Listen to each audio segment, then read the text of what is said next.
En regardant en arrière pour observer ce que nous étions, on arrive toujours à voir le germe de ce que nous sommes devenus. En général, on ne saisit pas le début des nouvelles choses. On vit quelque chose une fois et ça devient une passion ou une obsession. Ma passion commença par un problème. Je n'avais que 7 ans à l'époque. C'était la première fois que j'entendais un orchestre dans une salle de concert et l'on donnait la magnifique 5e symphonie de Mahler. Je n'avais jamais entendu autant d'instruments, autant de notes jouées toutes en même temps. La musique était incommensurable, comme si elle avait pu continuer à jamais, même sans l'auditoire ou les musiciens. Elle s'arrêta pourtant.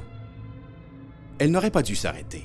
Elle aurait dû continuer, en prenant de plus en plus de forme, en s'élançant toujours plus haut, jusqu'à l'oubli. À l'époque, je ne pouvais pas exprimer ce qui me semblait évident, que cette musique s'apprêtait à se transformer, à se transmuter vers un nouveau plan d'existence plus évolué. Et bien que ça me prendrait encore des années pour arriver à articuler cette aspiration, j'ai su tout de suite que c'était là le plus grand œuvre auquel un artiste pouvait être appelé. Ce n'est qu'après des années de labeur à tenter de composer cette musique transcendante que je saisis le paradoxe au cœur de ma plus grande ambition, le problème de l'œuvre d'art finie dans un univers infini.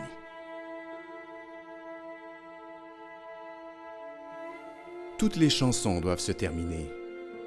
Et ainsi, toutes les chansons échouent dans leur tentative de représenter la musique impérissable et éternelle qui est la vie de l'âme et de l'essence de l'univers. C'est seulement dans le brouillard écossais, alors que j'avais perdu tout espoir de créer la musique qu'enfant j'avais voulu entendre, que la solution s'imposa. Ma salle de concert métamorphe.